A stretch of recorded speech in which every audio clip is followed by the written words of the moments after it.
one more player that is currently with New York, and he's looked pretty good here in the offseason. We talk about him all the time. He's coming up on this extension for himself that pays him $23 to $29 million over the next 4 years. RJ Barrett. And I saw a tweet here a little bit earlier. It was something along the lines of, when RJ was playing great in the exhibition, nobody said anything. And then he has one bad shooting game this morning at the international stage. They're playing against France, and Canada won big by 30, and everybody loses their minds because he shot 1 for 10 and had 5 points, and people want to harp on him. So, I mean, do you feel like that? Does he get some unfair treatment when it comes to people criticizing his game? How do you feel about him going into this contest here internationally? What are some of your overarching thoughts here currently when it comes to RJ?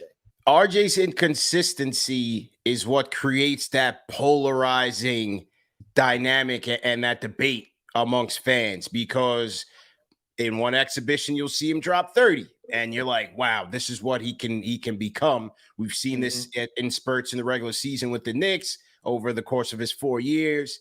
Wow, and you see that, and so you believe in it because that fan is saying he's only 22, he's growing, he's improving. Let him cook and let him get through his lumps. And then on a day where they're playing France and he goes 1 for 10 from the field, the naysayers saying, I told you he's not the guy. He has no bag. He's this, he's that. He's a number 3 pick. He's going into year 5. When is he going to put it all together? That's the conundrum with RJ Barrett, is that he's yet to find a consistent play in his game. So it's confusing, man. Again, case in point, regular season, he had some brutal stretches on both ends. Defensively, he was very porous. Offensively, highly inefficient. Still not able to finish at the rim. Not able to knock it down from 3. But in the playoffs, he seemed to find it.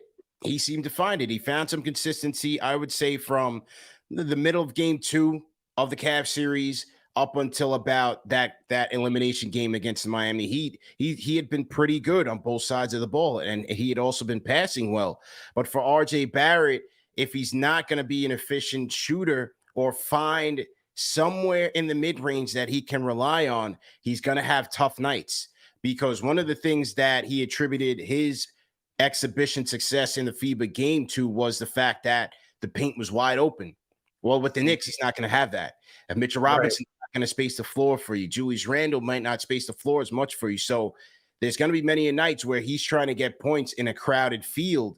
And sometimes with RJ Barrett, when he doesn't have an intermediate go-to move, it can seem a bit forced. It can seem very clunky. So that's where he's got to really work on his game, because that spacing is just not going to be there for him this year for the Knicks. So he's in a tough spot. He is, man. It really is. And you think about the roster construction, I feel like if he was in a different place, it might be a little bit better for him. It'd be more optimal. He'd be able to showcase his talents a little bit better than if he was in New York. So, I mean, got to cut him a little bit of slack. But at the same time, you do want to see him become more consistent. He has the talent. He was drafted very high, so you want to see him just continue to step his game up every season. And one player that came to mind for me when we're talking about the inconsistency of RJ Barrett is Jamal Murray. If we think back to his early days, so he was in years 2, 3, 4, before the bubble, I feel like a lot of people had the same perception of Jamal Murray because he would get these stretches where he's just unstoppable. He would take over, he would hit 4 or 5 threes, break people down, cross people over, break ankles, and then he would kind of go quiet a little bit. I feel like it was at about this juncture of his career. It was about, I think, year 4 or 5 when he got to the bubble that it started to all come together. Now he's an NBA champion. Not necessarily saying the same is going to happen for RJ. All I want to highlight is that he's in a stretch of his career to where he can still put it all together. It can still work out for him. It's not like he's doomed. We need to start writing him off because he's entering year 5. There's still some growth to be had here. There's still another step that he can achieve. And I'll touch on this a little bit when we get to the division previews here. But I think RJ kind of sets the tone for the rest of the team as far as their ceiling. If RJ remains at this level the rest of the way, I think it's going to be more of like a second round, maybe a conference finals appearance in New York. But I keep thinking, I'm like, if we get that RJ that we saw in the first few games of the exhibitions for the World Cup for Canada, the sky's the limit. I mean, imagine RJ that's averaging 25 points a game with 37, 38% from three, as opposed to the 31 he shot last season, 34 for his career. Steps up the free throw game a little bit. I mean, he's only a 70% free throw shooter for his career. We talk about the three ball. We have to talk about the free throws. He's got to get better when it comes to converting easy opportunities. He's going to get fouled a lot. He attacks rim a lot. I mean, you guys know this on the New York side. He has to convert those easy opportunities. But if he does, Canada can win the gold. New York can win the championship. I mean, I think it's that simple when it comes to RJ. The team kind of goes as far as RJ can take them in that regard. I agree 100%, especially when you look at this Knicks roster.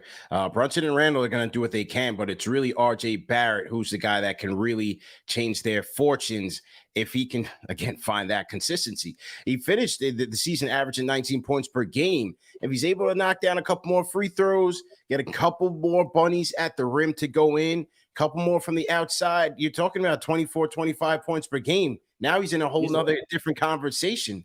And so that's just a frustrating thing, man, because he's going to have a lot of opportunities with Jalen Brunson and Julius Randle commanding the usage on that team.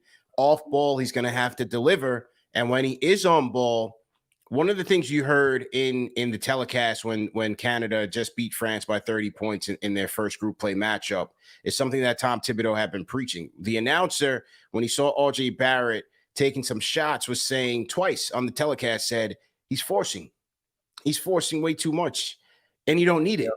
You had hot hands on Canada who should have gotten the ball, or you just take what the defense gives you and don't try to bite off more than you can chew just for the sake of pulling yourself out of a rut, because that's when bad things happen. And RJ gets into those modes a lot. And Tom Thibodeau said the same thing. When RJ Barrett had great games for the Knicks in the past, he said, look, he just has to take what the defense is giving him and don't try to do too much.